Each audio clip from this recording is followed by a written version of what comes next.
appeler mes voisins, mes voisins, mes voisins, mes voisins. Mes voisins, est-ce que vous êtes là, mes voisins? Oui. Oui, ça va? Toi aussi, tu te protèges? Oui. Je sais pas pour vous, mais le voisinage chez moi a pas mal changé. Ouais. Maintenant, Toi je dois aussi, ouais. combattre avec gros moustiques. Ah ouais, je vois ça, ouais. Et il y a Cora qui est revenue de sa tornade, puisqu'on l'avait pas croisé depuis Twisters, et Mathieu est de retour aussi pour parler au fil dans cette vidéo. Bienvenue dans ce 73e épisode du 7e. Argument.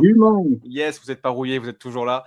C'est parfait. Merci d'être avec nous pour parler d'une sortie du mois d'août, à savoir la fin d'Oak Street. Le mois de juillet était bien chargé, le mois de juin aussi. Août était un peu plus calme, et du coup, j'avais envie de parler d'un truc un peu plus détente, puisque l'Odyssée était un gros dossier. Là, on a un truc un peu plus fun, un peu plus divertissement. Donc, et bien sûr, ça parle de dinosaures, donc forcément, on peut être au rendez-vous. Et on va pouvoir donner notre avis sur ce film, du coup, réalisé par David Robert Mitchell. Son nom, vous dit peut-être pas grand-chose, mais vous le connaissez sûrement, puisqu'il a été révélé au grand public avec le film It Follows. Et il avait aussi notamment réalisé Under the Silver Lake aussi, qui était assez mystérieux, assez lynchien aussi un petit peu dans la proposition. Il avait fait un autre premier film que je n'ai pas vu, et celui-ci c'est le 4e du coup long métrage sorti en salle, qui aurait pu être, on en parlera après, pourrait ressembler à un film de commande, mais pas forcément. Donc on pourra en parler juste après. En tout cas, Mathieu Coralie, comment ça va? Est-ce que l'été était bien? Est-ce que vous aviez vu un peu de films au cinéma? Eh ben, beaucoup de films, enfin beaucoup. J'ai quand même continué à aller au cinéma. Et l'été, on pensait avoir voyagé dans le temps tellement il faisait chaud. Oui, c'est vrai. On est dans le paléozoïque, c'est vrai, c'est vrai. Et toi, Cora, comment ça va depuis le temps? Mais ça va, ça va, ça va. Et puis cet été, j'ai quand même eu la possibilité d'aller au cinéma, en tout cas voir les films que j'avais vraiment envie de voir. Donc j'ai vu l'Odyssée, forcément, Ouais. que j'ai beaucoup apprécié, Que tu as rattrapé, ouais. que j'ai rattrapé. Qu'est-ce que j'ai été voir d'autre? J'ai été voir le dernier Spider-Man, qui est, je trouve, aussi le mieux avec du coup Tom Holland. Et sinon, et ben là, j'ai pu aller voir la fin d'Oak Street. C'est ça? La fin d'Oak Street, ouais, c'est ça. D'Oak Street. Voilà, et j'étais très contente d'aller le voir aussi parce que c'était un film que j'attendais depuis un petit moment. Tout à fait. Donc on les a vus ensemble, bien évidemment, parce qu'on a l'impression qu'on a vu ça séparément, mais à part l'Odyssée, le Spider-Man et Lock Street, on l'a vu ensemble effectivement, et c'était plutôt un bel été de cinéma, je trouve. Il y avait des trucs vraiment très intéressants, et encore on n'a pas tout vu, mais il y avait des trucs plutôt sympas de proposer. Très bien. Juste avant de lancer la bande-annonce et de se lancer dans le vif du sujet, donc toujours pour ceux qui nous suivent et qui nous rejoignent peut-être pour la première fois, une partie sans spoil et une partie avec spoiler, pardon. Et on mettra une note sur 5 sur ce film. Toi, Cora, le film, est-ce que tu avais entendu parler de ça récemment ou dernièrement, ou peut-être il y a quelques mois déjà? Qu'est-ce qui te donnait envie d'aller le voir en salle, en tout cas, ce long métrage? Les dinosaures. Très bien. Bonne réponse. Non, en gros, ça faisait quand même plusieurs mois que j'avais vu la bande-annonce, et franchement, ça m'avait hypé de ouf. Je m'étais dit, purée, un film avec déjà, film avec des dinosaures, forcément, je serais allée le voir. Mais il me bottait bien, dans le sens que je me suis dit, putain, l'histoire a l'air cool, ça a l'air bien ficelé. Pourquoi pas, quoi. Voilà. Ouais, Donc, le concept était plutôt alléchant, je suis d'accord. Ouais. Toi, Mathieu, t'en avais entendu parler aussi. Est-ce que tu savais que c'était le Surréal qui était aux commandes? Alors oui, parce que dans les bandes annonces, justement, on montre bien que c'est David Robert Mitchell. Et ça a été. Alors, dans les articles que j'ai vus, je savais que c'était lui. Donc, je me suis dit, un auteur pourtant très arty qui là, nous fait un film qui a l'air plutôt d'un blockbuster avec des dinos un peu série B, série Z, mais bien fait. Donc, je suis très hypé. Et depuis le départ, j'avais envie d'aller voir. Très bien. En même temps, on est des enfants de Jurassic Park, nous tous les trois, je pense. Donc, quand il y a des dinos, on fonce. Voilà, donc on va vous dire si c'était mieux que les derniers Jurassic World. En tout cas, on lance le teaser et on se retrouve juste après pour en parler. C'est parti, à tout de suite. It was exactly 2 years ago today that the neighborhood of Oak Street disappeared in the middle of the night. The U.S. military contained the area by a 2-mile circle.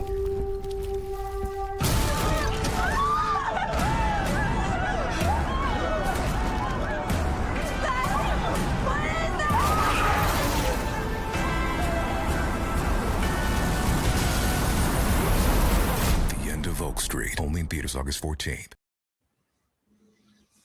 Voilà un petit teaser pour pas trop en dévoiler parce qu'il y a des bandes annonces qui remontent un petit peu trop peut-être. En tout cas pour la partie non spoil, je voulais commencer avec cet extrait, donc la fin d'Oak Street qui est sorti il y a déjà une petite semaine chez nous en France à l'heure où on enregistre. Donc il marche plutôt bien d'ailleurs en salle, même si c'est pas forcément le film qui fait le plus parler de lui, mais il y a des dinos donc forcément je pense que ça attire les gens en salle. Vous avez pu voir dans la bande-annonce produit par J.J. Abrams, donc un fils, tu disais fils de Spielberg, mais là effectivement un fils de Spielberg qui avait aussi notamment réalisé une partie des derniers Star Wars, mais qui avait réalisé le Super 8, qui était déjà une lettre d'amour aux productions Amblin. Et cette fin d'Oak Street pose son cachet, effectivement, son contexte dans le début des années 80.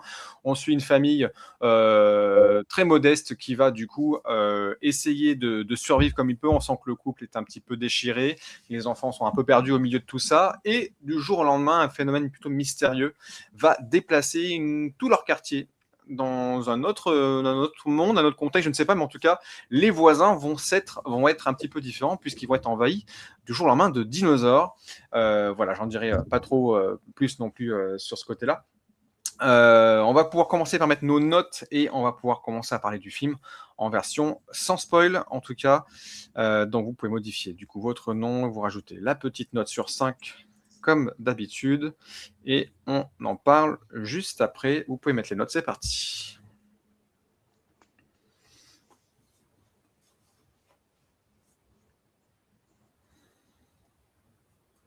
Donc on a 2 4 sur 5 et un 3,5 sur 5, donc on est plutôt d'accord sur le fait que c'est un bon film de l'été. Coralie, du coup, comme c'est toi qui as le moins apprécié, tu vas nous expliquer ton avis, en tout cas ton retour, et pourquoi tu as mis 3,5 sur 5 à ce film, du coup, au bout de Oak Street. Donc ça, je pense que c'est la fiche, la fiche canadienne, j'ai même pas fait gaffe, j'avais mis ça, mais bref, c'est la fin d'Oak Street. Toi, Cora, qu'as-tu pensé, du coup, de ce film de Dino ? Mais ça a été une belle surprise. Alors, c'est vrai que forcément, on se met à comparer à des grands films qui ont été comme Jurassic Park, mais en fait, avec les derniers Jurassic World, en fait, tu peux t'attendre qu'à mieux dans les propositions maintenant avec des dinosaures, sachant que franchement, je me dis, je trouve ça assez incroyable parce que c'est vrai qu'à part les Jurassic Park et les Jurassic World, il n'y a pas beaucoup de films de dinosaures, alors que je trouve que c'est quand même quelque chose qui pourrait être bien plus, comment dire, exploré. Je veux dire, il y a plein de choses à faire avec. Je me dis, il y a des thématiques folles. Et Jurassic Park, ils ont vraiment, voilà, on sait que c'est the film de dinosaures. Mais c'est vrai que sinon, pour le reste, j'ai pas en mémoire en fait des grands films avec des dinosaures. Et les derniers Jurassic World, à mon sens, enfin surtout les 2 derniers, ont été quand même des grosses déceptions. Donc je me dis franchement, là, la proposition, je me suis dit: «Bah, pourquoi pas?» Et en allant le voir, et ben, j'ai vraiment eu une belle surprise. J'ai vraiment, vraiment bien apprécié le film. J'ai trouvé qu'il était bien goupillé, que l'histoire, elle était vraiment très intéressante, que c'était bien pensé. Donc franchement, un film qui est bien ficelé, l'action est là, le jeu d'acteur est bien, les musiques sont bien aussi. On est bien pris, je trouve, dans le rythme du film. Il n'y a pas un seul moment où j'ai décroché, où je me suis ennuyée, où je me suis posé des questions en mode: «Attends, ça a pas de sens». Donc je trouve que c'est un bon film, vraiment, un bon film de dino, qui fait plaisir à voir et qui manquait depuis plusieurs années. C'est vrai, je rebondis sur ce que tu dis, Cora. Les dinosaures, en dehors de la saga Jurassic Park, en dehors de quelques apparitions dans d'autres univers qui peuvent s'apprêter aux dinosaures, souvent ça tombe dans la série B ou la série Z sur les plateformes ou sur les nanars et compagnie. Donc c'est vrai que il y a moyen en plus de faire des choses autour des dinosaures. C'est toujours difficile de s'effacer de Jurassic Park, mais il y a toujours moyen de faire des choses. Effectivement, dans ce film-là, le réalisateur propose quelque chose plutôt en plus assez grand public dans l'idée, même si on peut voir qu'il y a des choses. Enfin, il n'y a pas d'avertissement particulier sur le film. D'ailleurs, on avait regardé avec Cora en sortant du film. C'est classé entre guillemets accord parental, par voir tout public, mais il y a quand même des séquences un petit peu brutes. Oui, On en j'étais un parlera peu juste après. Ouais. ouais. Et si je peux rajouter, le dernier Jurassic World qu'on avait vu au cinéma, sur le moment, je l'avais bien apprécié, et en fait, quand on l'a revu, mais en fait, mais quelle déception! En fait, je pense que c'est je sais pas, je pense que par rapport, à l'avant-dernier du coup, que j'avais trouvé mais tellement nul, je me suis dit: «Oh, celui-ci, il remonte la pente», mais en fait, quelle déception quand même! En fait, le scénario est claqué au sol, c'est des facilités scénaristiques de dingue, on n'a pas peur pour les personnages, et je me suis dit: «Waouh, en fait non, il est vraiment, il est pas bon». Il Bah, est moins Il est On moins vous remet médiocre. Je Voilà. vous remets le lien du coup dans le coin de la vidéo pour en parler justement en audio. Ouais. En audio, elle Mais est- du coup, c'est vrai que par rapport à tout ça, je suis bien contente d'avoir vu ce film-là qui, pour moi, redresse du coup la barre par rapport au dernier qu'on a pu voir, quoi. Parce que au moins il y a de l'originalité, il y a une proposition et cette proposition, elle est cool à voir, quoi. Ouais, tout à fait. Je suis assez d'accord avec toi, Cora. Mathieu, toi, tu as mis un 4 sur 5. Mhm. Qu'as-tu pensé en bien ou en moins bien, peut-être, parce que du coup, on n'a pas mis 5 sur 5, mais qu'as-tu pensé en bien de ce film, Mathieu? Dis-nous tout. Alors, je vais commencer par un petit coup de gueule. C'est le pire film de David Robert Mitchell que j'ai jamais vu. Ils sont moins bons, du coup, Bon, mais qui on peut dire restent ça bons. voilà. Et alors, excusez-moi, je suis en train de préparer ma survie en même temps, donc c'est pas facile. Ouais, un temps. Le film, quand j'ai vu la bande-annonce, je me suis dit, attends, il y a marqué le réalisateur de It Follows, donc un mec super arty qui écrit tous ses films, qui en a réalisé 4 quand même, mais il a commencé en 2008. Ensuite, en 2014, It Follows, ça veut dire quand même 6 ans entre ses deux premiers films, 4 ans pour son troisième. Et donc là, ça faisait 8 ans qu'il n'avait pas encore réalisé, même s'il a travaillé sur d'autres choses, évidemment. Mais ce qui veut dire que là, c'est un auteur rare. Et là, il nous sort, en plus, produit par J.J. Abrams, hein, mon J.J. que j'aime moyennement.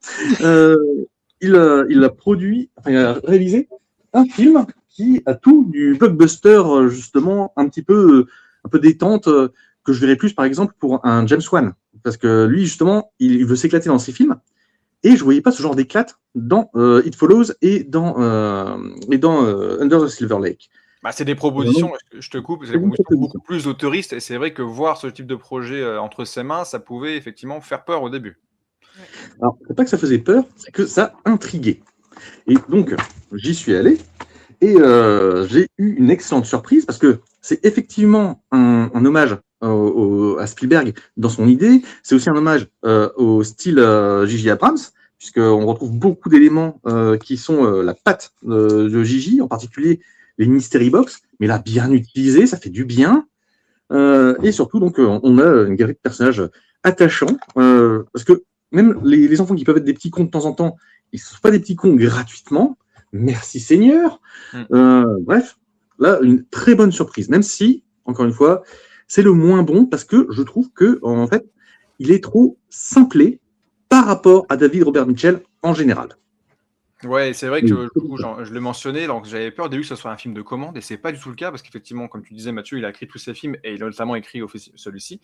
Donc, alors je comprends ta blague du genre du moins bon, parce qu'effectivement, c'est le plus grand public de David Robert Mitchell, et je pense que effectivement, si les gens ont aimé ce film et qu'ils vont voir les anciens, ils vont passer dans une autre dimension, c'est qu'à de le dire, hein, dans une autre ère.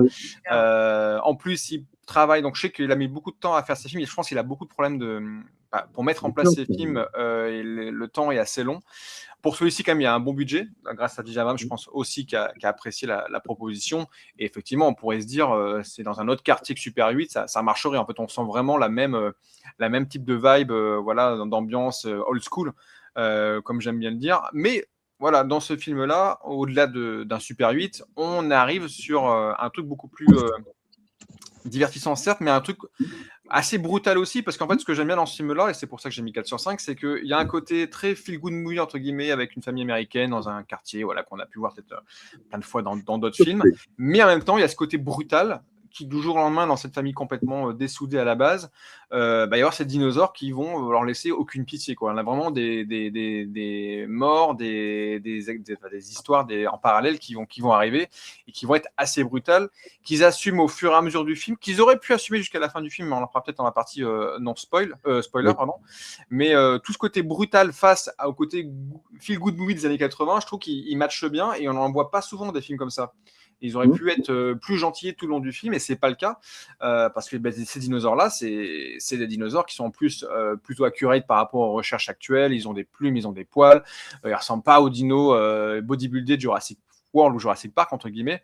Et je trouve que justement, voilà, les dinosaures sont pas faits pour être beaux, en plus, et puis il y a d'autres bestioles préhistoriques qu'on voit aussi tout le long du film. Mais ils sont là pour être brutales et pour ne laisser aucune pitié aux personnages qui sont déjà en train de vivre un moment tournant dans leur vie qui est compliqué. Vas-y, Mathieu. Là, en fait, il y a peut-être aussi un côté adaptation de cartes à collectionner qui s'appelle Dinosaur Attack. Vous vous souvenez peut-être pour Mars Attacks de Tim Burton, c'était tiré justement d'une collection de cartes sur une invasion vraiment extraterrestre. D'accord, Et j'avais ça, pas l'info. pardon? Je sais pas, j'avais pas. Non, je connaissais pas cette anecdote. C'est trouvable sur Internet toutes les collections. Et tu as aussi Dinosaur Attack, où là aussi, ces pauvres Américains qui se font boulotter par, y compris les herbivores, qui attaquent tous les humains. Et alors, il y a le côté, effectivement, les animaux se trouvent dans un nouveau terrain et trouvent des proies qui sont bien grasses, bien appétissantes. Il y a quand même quelque chose qui est assez étonnant, c'est que naturellement, des animaux qui ont vécu dans un état quand même assez précaire, à savoir donc dans la nature, ont tendance justement à se méfier des choses nouvelles. Et donc, le fait qu'ils envahissent aussi facilement le site, je trouvais que c'était un petit peu fort de café. Mais sinon, je trouve que ça prend quand même un peu son temps, en fait. Il n'y a pas 15 millions de dinosaures qui d'un coup arrivent, parce qu'en fait, on ne peut pas spoiler, mais en gros, les dinosaures peuvent arriver très rapidement, entre guillemets, dans le quartier. Mais je trouve que justement, on prend le temps quand même d'amener les dinosaures pas trop facilement. Non, mais je trouvais qu'il y avait vraiment beaucoup d'attaques hop comme ça, et que ça s'enchaînait un petit peu trop. ok. Mais ensuite, c'est détail pour moi. Non, mais le seul point négatif, et j'en parle à Cora en sortant de la séance, c'est que je trouve que quand le quartier, entre guillemets, s'est transféré ailleurs, je trouve que justement, on voit plus assez de voisins. Plus trop. Alors qu'au début du film, on commence avec une grosse fête de voisins, on voit qu'il y a beaucoup de monde. Et c'est vrai qu'on centralise forcément sur la famille principale, mais au final, on voit plus trop de voisins qui subissent aussi les conséquences de ce qui s'est passé, quoi. Il aurait fallu voir des échanges. Ouais, ça manque un peu d'échange, je trouve. Cora, tu disais, pardon? Non, je suis d'accord avec ça. Dans le sens que c'est vrai qu'au début, on voit quand même pas mal de voisinage. Même on voit une situation au début avec Maisie, justement, qui est avec une amie à elle, et puis il y a un mec qui arrive et puis qui embrasse la pote qui est à côté d'elle. Et en fait, je sais pas pourquoi, j'ai cru qu'il y allait avoir une histoire d'amourette, parce qu'elle regardait quand même d'une façon quand même assez, on va dire, insistante, en mode elle était interpellée. Donc j'ai cru qu'il allait avoir une histoire autour de ça, et en fait, pas du tout. Pas du tout. Là-dessus, il n'y a rien eu de particulier. Non, Donc, par contre, on les revoit après dans de mauvaises postures, les deux autres personnages, si je ne me trompe pas. Et ça, c'est peut-être un fil de Chekhov qu'on pourra parler dans la partie spoil, parce qu'il y a justement une explication pour moi à cette façon de faire. Parce qu'on revoit du coup les jeunes qui veulent du coup se venger du jeune garçon, et on revoit aussi, c'est pas un spoil parce qu'on s'en fout, parce que les personnages ne servent pas à grand chose, mais on les revoit morts en fait. Après un moment, il y a des plans où on revoit mort sa pote et le mec, le beau gosse, je crois aussi, de mémoire. En tout cas, là, sa pote, c'est sûr qu'on la revoit décédée, je crois. Il y a des plans fixes où on voit des gens. Donc voilà, c'est pour vous dire que c'est pas non plus si grand public que ça, je trouve. Et je trouve qu'il y a quand même des séquences qui peuvent être plus marquantes pour le jeune âge qu'un Jurassic Park, peut-être. Donc attention aussi. L'accord parental me semble un peu juste, un petit moins de 12 aurait peut-être été pas trop mal pour le film. Est-ce que vous avez d'autres choses à rajouter en partie non spoil, ou est-ce qu'on passe directement maintenant à la téléportation spoiler? Un spoil, mais qui est un peu dérangeant. On voit la famille américaine typique, effectivement, des années 50, telle que vue par les années 80. C'est-à-dire, on cherche à déconstruire le côté la famille parfaite, mais surtout, ce que l'on voit, c'est une famille qui, avant tout, veut se réunir. Donc, c'est du positivisme, c'est bien, c'est du feel good, même si c'est un petit peu trop bourgeois.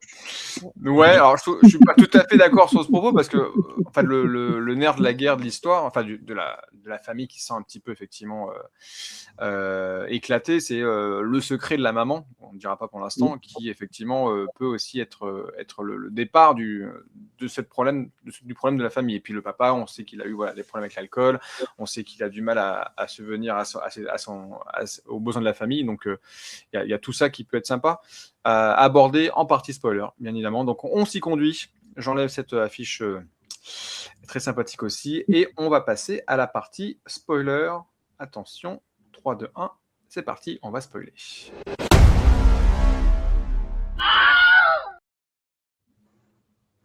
Donc on est en partie spoiler, les dinos vont pouvoir sortir des cages, on va pouvoir tout dire. Qu'est-ce que vous avez envie d'aborder, toi, Cora? Qu'est-ce que tu as envie d'aborder un peu plus en profondeur? Qu'est-ce qui t'a le plus plu dans le détail? Qu'est-ce qui t'a peut-être le moins plu aussi? Donc, on a parlé effectivement du manque de voisins suite aux événements de la téléportation du quartier. Qu'est-ce que toi, tu as envie de rajouter? Je trouve que le film, et que j'ai trouvé bien aussi, c'est que je trouve qu'il prend son temps quand même. Dans le sens que c'est pas, les scènes d'action ne s'enchaînent pas comme ça. C'est pas une précipitation d'événements hyper marquants, hyper poussés. Ça prend son temps, ça cherche à se cacher. C'est bien. En fait, il y a une espèce de montée en pression. Et alors, je pense que ça, c'est lié à cause, je reviens là-dessus, mais à cause des Jurassic World, j'avais plus peur pour les personnages. Moi, je me suis dit, bon, bah, les personnages, ça va être encore un truc, voilà, tout va bien se passer. Donc, en fait, j'avais pas du tout peur pour les personnages. Et en fait, plus le film avançait, plus je me disais, qu'est-ce qu'ils vont nous faire?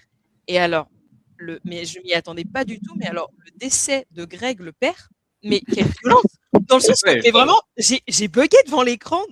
On est devant l'écran du cinéma comme ça. On s'est regardé genre, what? Ils ont fait ça? Et j'étais là genre, vous avez vraiment fait ça, les gars? Et j'étais là genre, bah, les balls, quoi, bravo. Enfin, GG, dans le sens que, bah, combien de fois, en fait, c'est des happy endings en mode, bah, il se passe rien pour les personnages, t'as pas peur pour eux. Ils sont face à des dinosaures, ils n'ont aucune égratignure et tout va bien et tout se passe bien. Et j'étais là genre, bah là, non, là, on est dans un survival.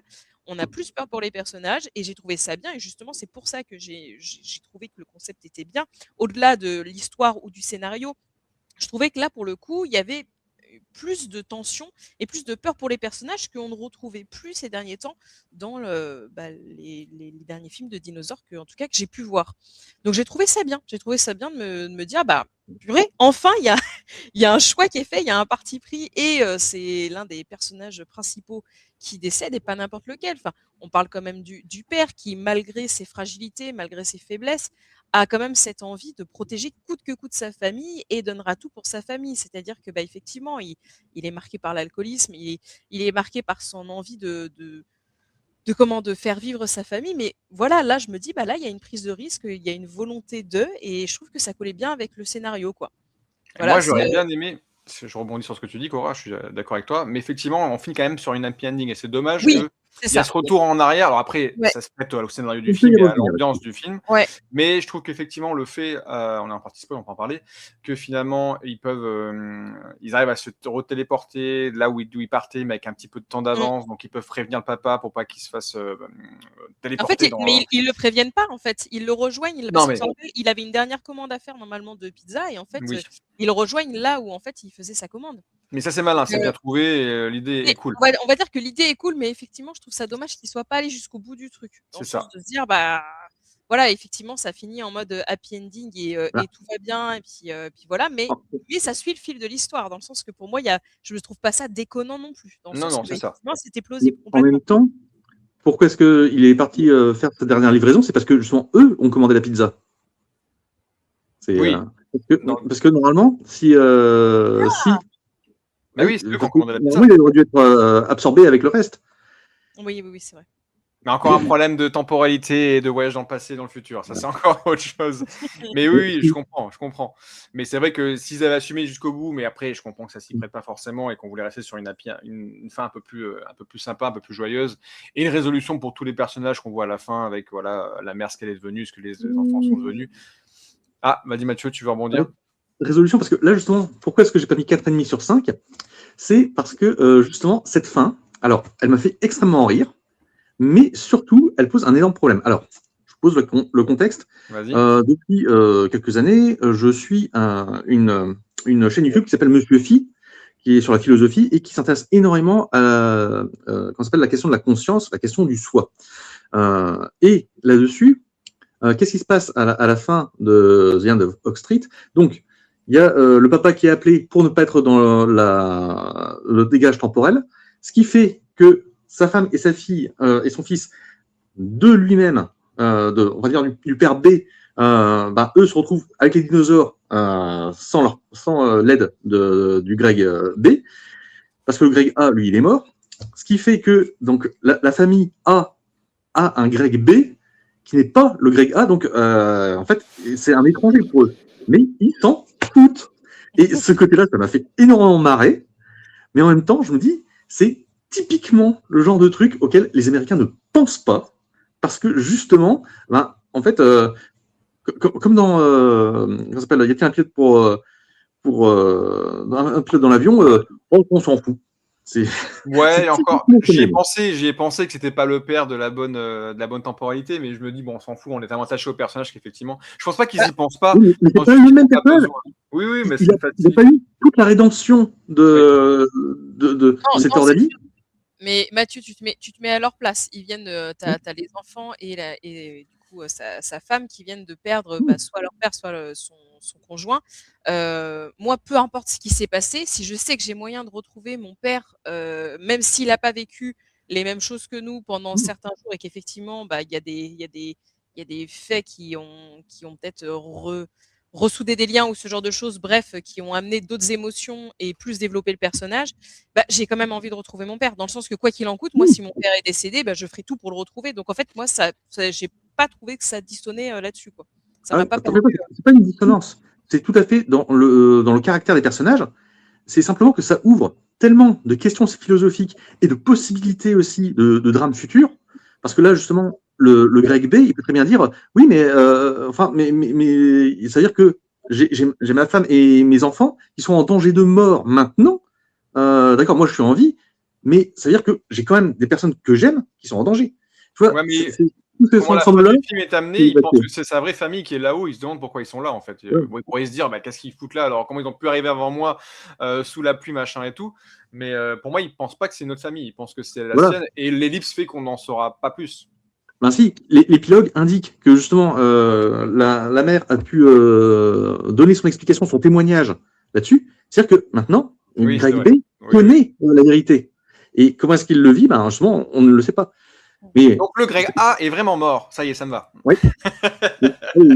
Et il a eu quand même, ça c'est un truc qui m'a beaucoup plu, parce qu'il y a le côté ballsy, effectivement, on fait mourir un personnage principal, après il leur donne une scène hyper badass, ça c'est génial, et surtout, justement, c'est un thème que moi j'aime beaucoup dans mes histoires, c'est le thème du père, à savoir un bon père.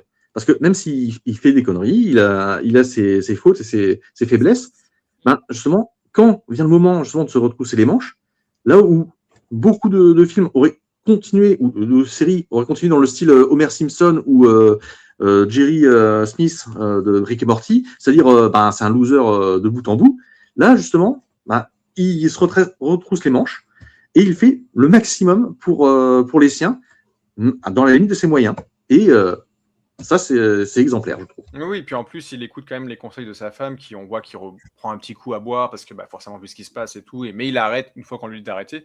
Donc en fait, on voit bien que c'est un personnage qui se tend vers le positif, malgré effectivement toutes ses faiblesses. Et c'est bien expliqué dans le film. En fait, la galerie de personnages, en tous les cas, est plutôt bien exploitée. Tu le disais, Mathieu, tout à l'heure. Les enfants ne font pas de la merde pour faire de la merde. C'est vraiment, quand ils vont chercher le chien, on comprend qu'un enfant, malgré cette situation, est tellement attaché à son animal qu'il le ferait, je pense, sûrement. Le fait qu'il récupère du coup la nouvelle voisine tout seul, ça me semble aussi évident. En fait, tout, il y a aucun moment où je me suis dit ils font n'importe quoi les personnages. Et c'est vrai que c'est rare dans des films, même pour des divertissements, c'est rare d'avoir des personnages qui sont plutôt bien écrits, bien construits. Les dialogues de tous les personnages sont plutôt cool. Même les enfants ont leur part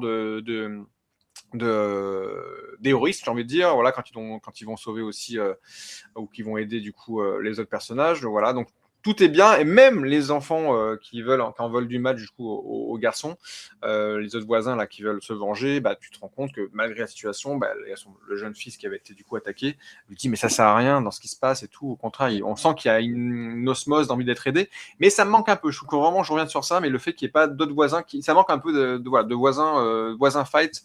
Et ce voisin qu'on développe un petit peu, c'est le premier voisin du film, c'est celui qui les emmerde plus qu'autre chose, et finalement il se fait bouffer. Et on a quand même un petit peu d'empathie quand il décède. Donc je trouve que ça manquait juste un petit peu. Je ne sais pas pourquoi ce choix de vouloir tout de suite effacer tout le quartier, mais peut-être se concentrer sur les personnages qu'on a sous les yeux. Mais je trouve qu'effectivement c'était plutôt bien positionné. Et il y a des séquences flippantes, notamment au-delà le serpent, voilà, le serpent qu'on pose au début, on se dit qu'est-ce qu'ils vont en faire. Finalement, c'est une des séquences les plus marquantes, la séquence de l'allosaure, voilà, qui est le T-Rex du film entre guillemets. Et c'est bien qu'effectivement ils aient pas mis forcément des dinosaures hyper iconiques non plus. Donc certes, on a des dinosaures qui, voilà, les petits carnivores. Je pourrais pas vous dire exactement ce que c'est pas des raptors, mais c'est des trucs un petit peu, Oh, ça pourrait être un petit peu, dans la ouais. bonne taille. Voilà, mais il n'y a pas les dinosaures de Jurassic Park. Et c'est bien que ça change. Et même les herbivores, on les aperçoit un petit peu. Bon, on aperçoit un stégosaure, on aperçoit des sortes de brachios là, devant la séquence du Polaroid qui est assez fun aussi. Et qui, même si elle est drôle sur le coup, te dit bah, je pense que dans cette situation, peut-être que tout le monde aurait fait aussi cette photo. Cette photo a un lien en plus pour la suite. Bon, bref, tous les petits détails sont plutôt bien posés. Il n'y a rien de gratuit en fait dans ce film. Et ça fait du bien aussi. C'est pour ça que j'ai mis 4. Pas 5 parce que c'est pas non plus le film de l'année, mais tout est bien à sa place. La BO, j'aime rebondir dessus, c'est toujours Giacchino à la composition. On y retrouve un petit peu un best-of de tout ce qu'il a pu faire avant, parce qu'il a aussi composé pour Spider-Man cet été. Il a toujours plein de projets en tête. On y a retrouvé un petit peu de Lost, on y a retrouvé un petit peu de Jurassic World, parce qu'il a fait aussi les Jurassic World. Bref, mais je trouve que la BO est plutôt cool. Il y a une BO d'aventure vraiment, années 80, qui est plutôt tambour battant par moments. Il y a des moments intimistes aussi, comme il sait très bien le faire. Donc vraiment, je trouve qu'il y a pas de point négatif. Si j'ai pas mis 5, c'est parce que c'est pas non plus hyper novateur dans toutes les idées, mais tout ce qui est mis en place est vachement sincère, vachement sérieux. On sent que le réalisateur a envie de s'amuser. Et même la mise en scène, il y a des trucs plutôt cool. Il joue beaucoup avec la demi-bonnette. Ça, parce que c'est quand il y a le premier plan qui est net et l'arrière-plan aussi qui est net. Quand il y a je trouve pas qu'il y ait beaucoup de plans comme ça, justement. Ça m'a un peu interpellé cette façon de filmer, parce que j'étais là, genre, purée, c'est rare que je vois ça dans des films, quoi. Bah, c'est assez particulier, c'est un effet de style qui forcément ne peut pas plaire à tout le monde. Moi, ça me dérange pas, mais toute la séquence où ils réfléchissent après qu'ils savent qu'effectivement ils sont coincés ou ils sont assis par terre, il y a beaucoup de plans comme ça, par-ci par-là. Voilà, c'est un effet de style voilà, qui est utilisé dans ce film-là. Donc, on sent que c'est pas un yes man qui réalise le film et ça fait du bien, quoi, d'avoir un mec qui sait même faire du bon divertissement, même s'il vient plus d'une patte autoriste, horrifique même d'ailleurs. Donc, ça donne envie de revoir son Under the Silver Lake que j'avais pas forcément hyper accroché à l'époque, mais j'ai envie de me remettre. C'est avec Andrew Garfield qui suit l'histoire d'une, si je me trompe pas, d'une jeune femme un peu mystérieuse à Hollywood, un truc comme ça, je crois. Alors, non, c'est un jeune homme qui justement est une sorte d'homme à tout faire dans Hollywood et qui plonge justement dans les coulisses de la ville, qui est plus une machine à rêve et à cauchemar on ne pourrait le croire au premier abord. Ouais, mais il n'y a pas une histoire d'une femme il y a un mystère autour d'une femme qui cherche, c'est ça, hein, ouais. Il y a plusieurs personnages féminins, dont effectivement la femme qui recherche. Il y a aussi une espèce de femme tueuse avec un masque de hibou. Oui, voilà, je sais pas trop. Il y avait un délire sectaire aussi, on ne savait pas trop ce qui se passait. Bon, bref, en tout cas, voilà, sa filmo est assez intéressante et même pour du divertissement, c'est du très bon divertissement. On revient un petit peu au casting. Anna Thaoué, elle est partout en ce moment et toujours très très bien dans ce film. Ewan McGregor, qui n'est pas souvent dans des. Enfin, ça faisait longtemps qu'on l'avait pas vu comme ça. Ouais, ça marche bien. Et les enfants sont plutôt bien. Moi, le petit, je l'avais vu dans la série Sweet Tooth. Je ne sais pas s'il y en a qui l'avaient regardé, où il joue une sorte de hybride mi-enfant, mi-cerf. En fait, ils sont dans une sorte de dystopie où il y a des enfants qui sont mi-animaux, mi-machin, qui sont je me souviens quand tu l'avais regardé. Voilà, lui jouait dedans. Et la jeune fille ne me disait rien, mais en tout cas, voilà, le quatuor marche plutôt bien et plutôt efficace. Non, franchement, ça marchait bien. Parce que, en fait, si on ressent des émotions, c'est que l'alchimie passe bien aussi entre les acteurs. Donc, non, franchement, ça se goupillait bien et ça fait plaisir de voir un film comme ça. Donc, effectivement, moi, j'ai pas mis 4, ni 4,5, ni 5 parce que je trouve pas que ce soit non plus. Enfin, je me suis pas dit waouh, le film était incroyable, mais par contre, j'ai passé un bon moment. Donc, voilà, moi, j'ai cité entre 3,5 et 3. Au début, j'avais mis 3 et je me suis dit, bon, quand même, c'est un film qui a tenté quelque chose, qui a proposé quelque chose de différent avec les dinosaures et où il n'y a pas de facilité scénaristique. Je me suis dit, bon, je mets 3,5. Mais voilà, je trouve que c'est un film à voir et voilà, franchement, c'est vrai qu'il n'y a pas de fausses notes, il y a pas de. Voilà, il y a des choses qu'on connaît, mais c'est vrai qu'il y a des choses aussi auxquelles on ne s'attend pas et qui font plaisir à voir.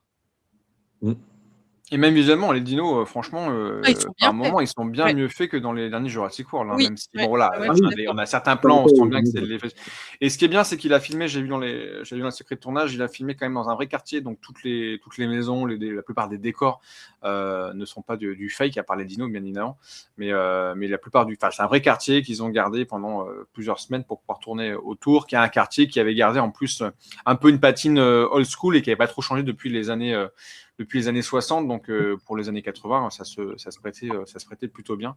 Donc ça, Même c'est le chien est un vrai chien et c'est pas un chien. Il y en a deux, Ah non, deux oui, il y en chiens. a deux. Mais par Il y en contre, a deux, ouais. il y a juste une scène, je crois, où tu vois que voilà, que pour la scène là, c'était pas le vrai chien.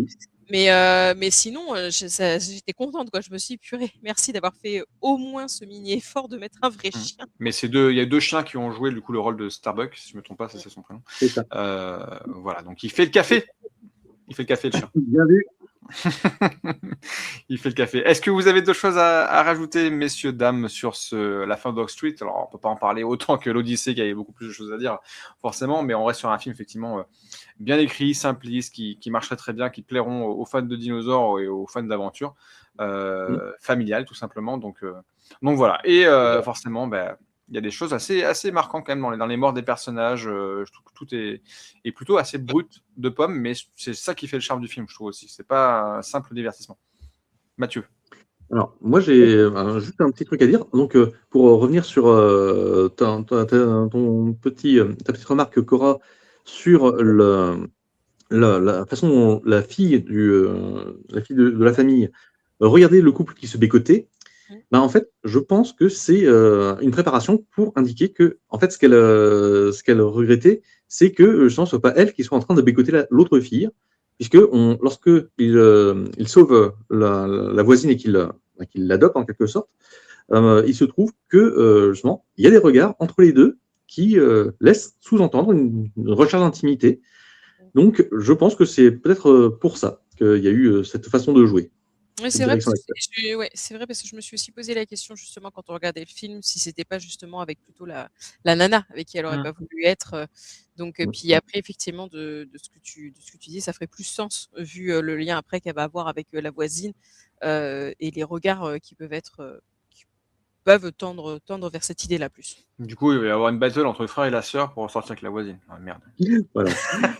Après, à la fin, il y en a deux, donc c'est bon. Hein. Oui, c'est vrai, ils en ont une chacune. Et celle qu'ils ont ramenée, elle s'est enfuie, donc ça va être un peu difficile. Ouais, mais elle a envie, si on la revoit dans l'épilogue. Oui. Mais si je peux profiter de quelques minutes pour ouvrir un petit peu, parce que c'est aussi une des questions qui ont agité la question culturelle pendant quelques années, et je suis en train de descendre petit à petit, c'est la question woke, parce que là, justement, il y a un homme blanc qui est faible au départ, à savoir Greg, donc Greg A. On a donc une potentielle romance lesbienne, y compris avec quelqu'un qui, visiblement, n'est pas blanche, donc a un quota et tout ça. On a le personnage de la libraire aussi, hyper badass, qui, à la fin, elle a quand même un moment. Là, j'avais des frissons. Rien que pour parler, j'en ai à nouveau des frissons. C'est d'origine asiatique, donc là aussi, c'est pas une blanche. Et bien là, vous voyez, je ne qualifierais jamais ce film de woke, parce que là, justement, tous ces éléments-là qu'on essaie de faire croire, c'est pour des questions de justice sociale. Non, quand c'est bien fait, ça vient naturellement. Donc, c'est pas une question, justement, il faut des quotas ou quoi que ce soit. C'est juste, ce sont des personnages qui sont réussis, et donc, on a juste besoin de ça. Oui, et puis qu'on met une diversité ethnique, et puis voilà, c'est juste ça qu'il faut. J'avoue, moi, j'y ai pas pensé une seule seconde. Mais nous, on n'y pense plus. Avec Cora, on n'est pas dans ce monde-là, c'est qu'on n'y pense pas. Non, j'avoue, moi, pour moi, c'est des propositions de films, c'est plein de personnages, c'est de la diversité, c'est comme notre réalité. Enfin, on est là, on est tous différents. Et c'est ça la beauté du monde. Enfin, je veux dire, c'est faire des choses ensemble pour tout ce qu'on est, pour tout ce que. Je veux dire, chacun en plus a des personnalités différentes aussi. Et je trouve que ça. Voilà, j'avoue, moi, j'ai pas du tout pensé. Non, mais ce que veut dire Mathieu, et quand on est sur la sphère YouTube et qu'on voit d'autres vidéos, on se rend compte que les gens sont dans ce chemin-là. Au contraire, il démontre que là, finalement, ce film ne fait pas ça pour être woke. Et je déteste encore ce mot, mais bon, bref. Voilà. On est d'accord. Ouais. Donc là, le côté panique morale, on nous impose des trucs comme ça, non. Et Parce qu'en fait, ouais. il serait sorti dans les années 80 au sens contexte du film, il aurait pu avoir la même diversité de personnages et on regarde des films des années 80, même si c'est pas traité forcément avec la même justesse, il y a aussi des diversités déjà et je trouve que ça c'est un faux mouvement post-2020, mais bon bref. Merci Mathieu, en tout cas c'est bien de dire que ça ne l'était pas et je suis d'accord avec ça, encore une fois. Bon, en tout cas, si vous avez fait le tour du quartier de Oak Street, c'est parfait. Cora, est-ce que tu as quelque chose à rajouter sur le film, ça te va comme ça? Non, je suis en train de réfléchir, mais non, j'ai Non. rien d'autre à rajouter. Très bien. Moi non plus. En tout cas, on vous le conseille. Il est encore en salle. Il restera, je pense, d'ici jusqu'à la rentrée. Le dernier. C'est donc la fin de Oak Street. C'est ça. Ce sera la fin de Exactement. la fin de Oak Street. Et même si on n'a pas trop parlé, mais il a été aussi tourné en IMAX. Je pense pas qu'on puisse le voir en IMAX au sens de l'Odyssée, mais en tout cas, voilà, il avait été tourné aussi en IMAX, ce film-là. Donc pour les salles pré-IMAX ou voire IMAX, ça vaut peut-être aussi le coup de le voir, même si le format n'est pas exactement le même que celui de Nolan, bien évidemment. Bref, en tout cas, il vaut le coup d'œil, il vaut la patte de Dino, et effectivement, il est bien mieux que les derniers. Jurassic World, c'est un meilleur film de Dino, et ça mérite le coup d'œil. Voilà, et bien écoutez, messieurs, dames, on se retrouvera prochainement pour parler d'un autre film. En tout cas, on se retrouvera à la rentrée. On vous souhaite une belle fin de l'été qui arrive déjà à grands pas. On commence à respirer un petit peu d'air. Ça fait du bien. Et je ne parle pas de l'ère jurassique. Je parle de notre ère moderne. Et en tout cas, on se retrouve très très bientôt. On finira avec cette petite phrase que je sais longtemps que je n'avais pas sortie. Mais là, il y a des dinos. Donc, on ne peut pas la louper. Mathieu, je t'écoute. Tu aimes tant la dire. Il y a des choses que l'on voit avec les yeux et d'autres que l'on voit avec le cœur. Tout à fait. Allez, bisous à tous. Des bisous. 3, 2, 1. Ciao.